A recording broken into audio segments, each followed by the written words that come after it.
Okay, I appreciate that the title of this video, which is going to be something like help your handmade products sell this Christmas with these two things, sounds incredibly clickbaity, but hand on heart, whenever I've applied either of these two things to my own business, they have never let me down, especially at Christmas time.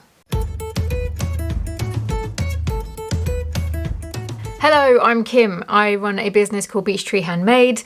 This is the Coffee and Craft podcast. It's the Coffee and Craft chat. It's not been the Coffee and Craft podcast for a long time. Back to the video. Where I drink coffee, I craft sometimes, but today I'm wearing my craft. I'll get to that in a second. And we chat about all things to do with running a handmade business. And I just tell you about the things that I found over the years that work for me, some of the things that I'm doing now, and we chat handmade business because that's what I do. I could chat about other things, but I guess you're here for that. Before we crack on with the chat, which as I've already said is going to be there's two specific things that I think really work well to boost sales all year round, but especially at Christmas, and I'm going to share that because I think we need all the help that we can get. Anyway, back to fun stuff. I finished my cardigan. Don't look too hard. I'm sat on it and it won't move. Right.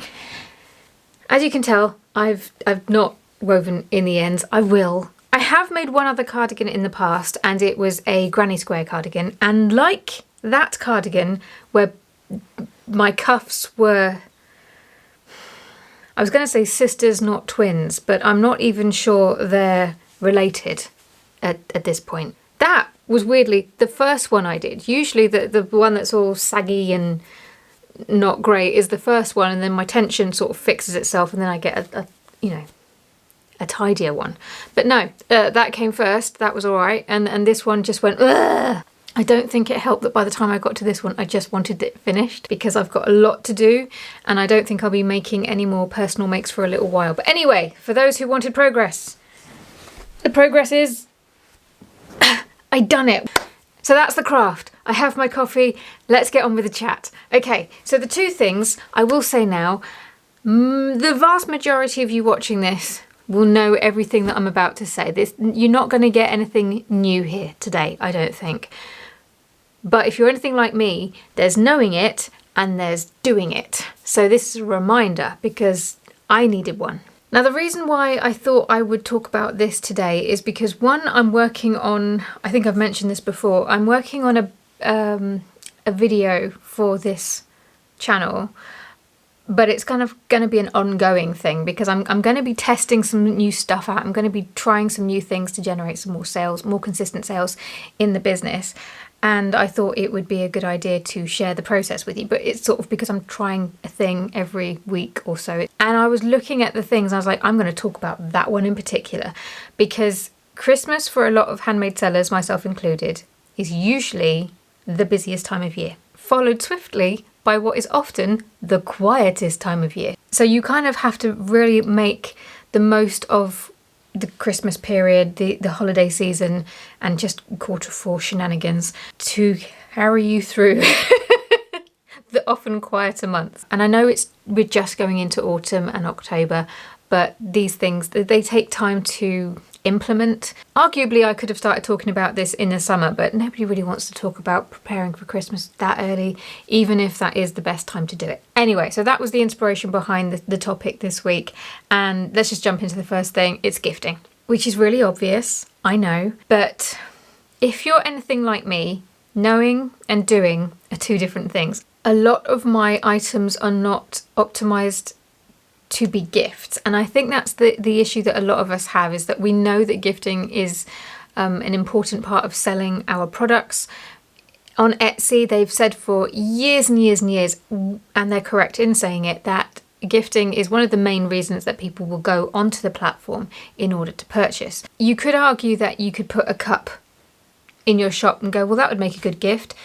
That's not the same as optimizing your item for gifting. Sometimes we have to help our customers view an item as a gift, and we have to help them with things like photographs. So you could just have a photograph of a cup, but it wouldn't optimize the listing for gifting specifically, as well as a photograph that would show the mug packaged up. And if you're going for the holiday crowd, fairy lights, something that sort of gives off Christmas vibes, because then the customer can look at it and go, oh, that would make a good gift, which is kind of what you want. It's removing friction and just sort of helping them visualize, because was it Seth Godin, that marketing whiz with the glasses and no hair? He was the one that said something like, there's always a why behind it. Like I remember him, was he talking about a screwdriver? Why do people buy a screwdriver? And you have to keep drilling down, and it's like, well, because they want to screw in a screw. And it's like, yes, but why do they want to screw in the screw? Oh, because they're doing some DIY in their, I don't know, office. Slight tangent, but my entire office is in disarray and I don't like it, and I hate plastering. That's a rant for members. I'm not going to bring it here. Focus, Kim. Screwdriver. Yeah, I needed a screwdriver to screw in some plasterboard in the hatch that I'm filling in.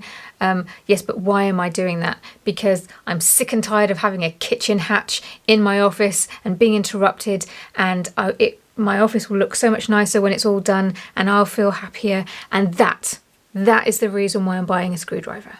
I highly recommend you go and actually find where Seth Godin actually spoke about that, because he puts it in much better words than I did. My point is that when we're looking at how we can try and help our customers see our products as gifts, this is the kind of lens that we have to look at our products through. Why would people buy our products? What's the feeling that they want to get? And how can we help them visualize that or feel that when they actually see our listings? Now, years ago, I used to sell clothes, and as part of that, I used to sell accessories, and I just used to list each thing separately.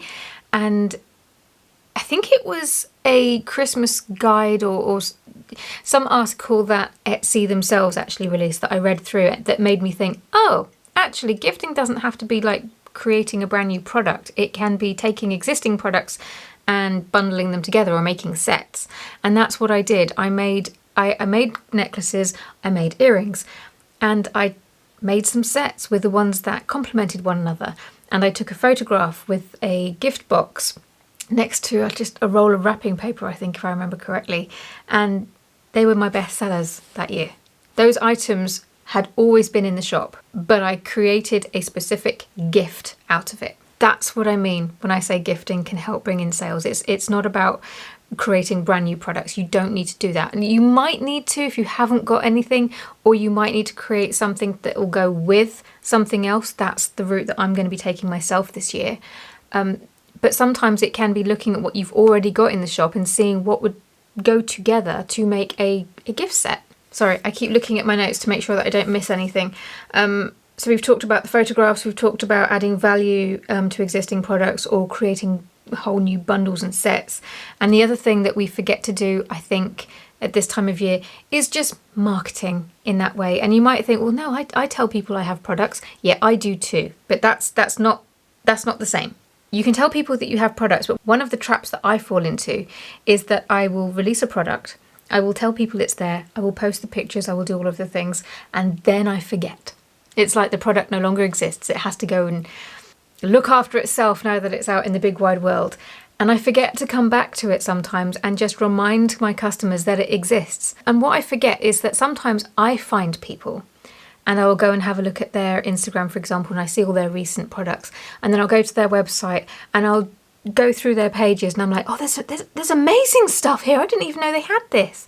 And sometimes I think as sellers, we forget. We're so used to seeing them, or we think, right, those are past things. We need to focus on new things. Sometimes what we need to do is take off something that we've made in the past and just make new content around it. And the content could be as easy as making a reel on Instagram or a short for YouTube or a TikTok or wherever you're at. Or it could even mean adding it to a gift guide or creating your own gift guides or wish lists or what have you. Okay, so that's gifting out of the way. I think we've dusted that off, reminded ourselves that it exists. What's the next thing? Personalisation. And I've found over the years that personalisation has never let me down. In fact, it's always been a great way to bring in more income into the shop. I just find it tricky to implement because my items are so slow to make. But I wrote down some other examples here that hopefully might help, because obviously not everybody does hand embroidery. I put engraving onto wood or clay if those are your mediums, or you could stitch on crochet or knitting. If you do digital designs or digital art, you can add names and what have you. I'm trying to resist putting my glasses on, but I can't. My writing is so small. Oh, and then I said you can make... No, I need them on, Kim. Custom decorations with your medium. So, for example, a lot of people might buy... Grandparents, for example, might buy a baby's first Christmas ornament. We still have a Christmas ornament that goes up on the tree every single year with my daughter's name on that her uncle and aunt bought for her when she was 1. This is where sort of personalisation can really come into play. But again, personalisation, not just for Christmas. Also, another family member made us a Christmas decoration with Charlie, our dog's face on it, when he was a puppy. And that goes on the Christmas tree every single year as well. Sometimes you can get custom made family ones. But this is where it can be not just for Christmas, but throughout the year. You can get graduation ones, birthday ones, anniversary ones, welcome to your new house one, that kind of thing. These tend to work really well if you are an artist and you make art. But focusing on sort of those life milestones that people will buy gifts for. This is where sort of personalisation and gifting sort of mush. That's not the word I was looking for. That's not even a word. That's just a sound. Hopefully you get what I mean. They mush. They collide. They... Whatever they do it. So personally, these are 2 of the things that I'm going to be focusing on more. Not just in the next couple of months in the lead up to Christmas, but just across board. I think with everything that's going on at the moment economically and just how tricky it is for small businesses at the moment, we need to make the most of every opportunity that's available to us to just try and generate income where we can. And obviously be very respectful and mindful that money is tight for a lot of people, so they are not spending money, although they are spending money, but they're being a lot more mindful about what they're spending their money on, which is another reason why it's so good to tap into those life milestones. Because even I found that a lot of the money that I've spent this year have been on other people for such things. Birthdays, anniversaries, Christmas, that sort of thing. So gifting and personalisation, I don't think they will ever not be relevant. Because don't forget, you can take a picture of a cup and then you can take a picture of a cup presented as a gift. One of those 2 is going to have a better chance of being sold as one. I hope that makes sense. Sometimes I talk and I think, yep, got the message across. And then I sit down to edit and I'm like, oh no. Anyway, as I said, I am currently working on that video. I was hoping to get it up by the end of October. It might even be the start of November. It depends how quickly I get all of this stuff done. I've already hit a snag with one of the things, but you're going to have to follow along and watch that video when it drops to find out what that snag is.